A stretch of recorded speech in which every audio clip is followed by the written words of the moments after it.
Brooklyn Nets are coming to town to play the Houston Rockets.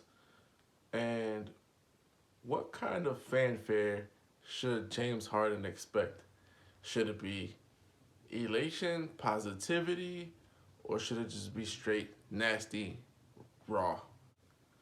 James Harden coming back to the Nets, and straight up and down, should the fans be happy to see him again? Should they boo him? Should they understand that he wanted to go play with the Brooklyn Nets and oh, it didn't work out? Or should they just boo the crap out of him? And honestly speaking, in a situation like this, you already know what's going down. They're gonna boo him mercilessly. They're gonna bring out all the receipts of all the strip clubs he used to go to.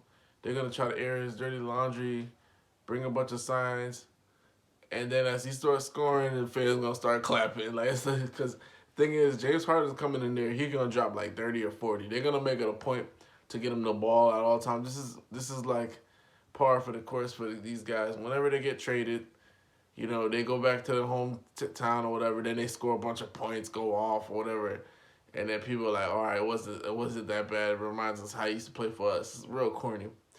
The organization, of course, they're gonna do like a little tribute video and things of that nature. But honestly, to me, James Harden, he doesn't deserve a lot of quarter in Houston due to the simple fact that it wasn't like he was playing with an organization that wasn't trying to win.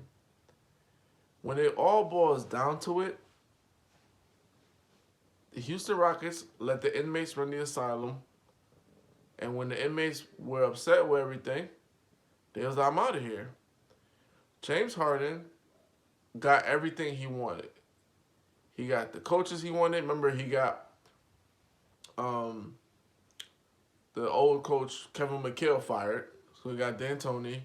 Played with Dwight Howard. Didn't like Dwight Howard. Shipped him out. Got Chris Paul. Didn't like Chris Paul. They shipped him out. Didn't like got Westbrook what he wanted. Westbrook didn't work out. Shipped him out. They did every single thing that James Harden wanted.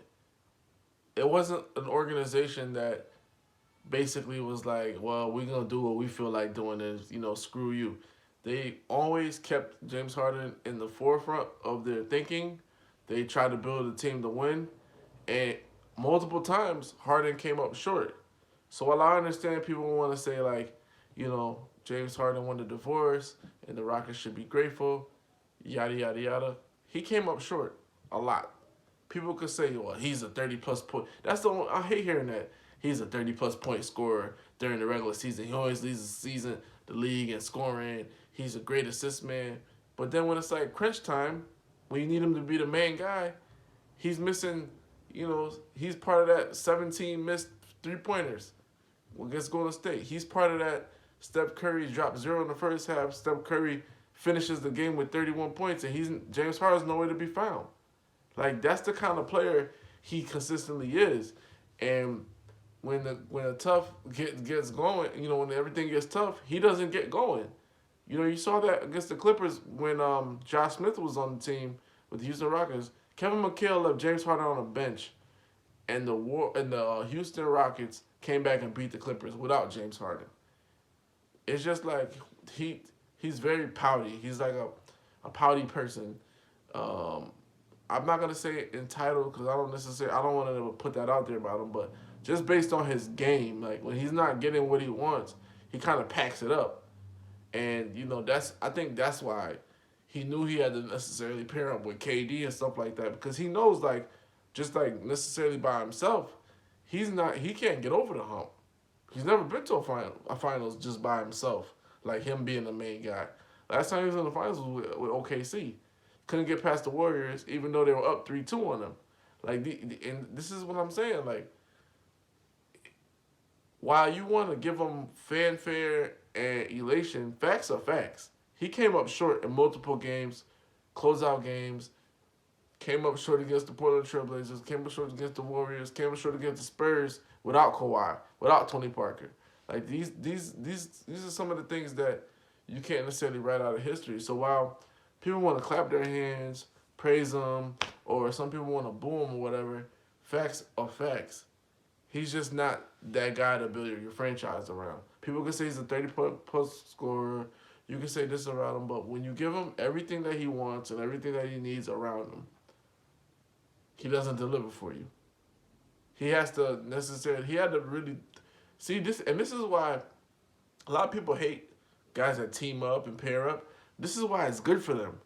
Because if they don't team up, some guys will never win a championship. And I'm just going to be honest with you.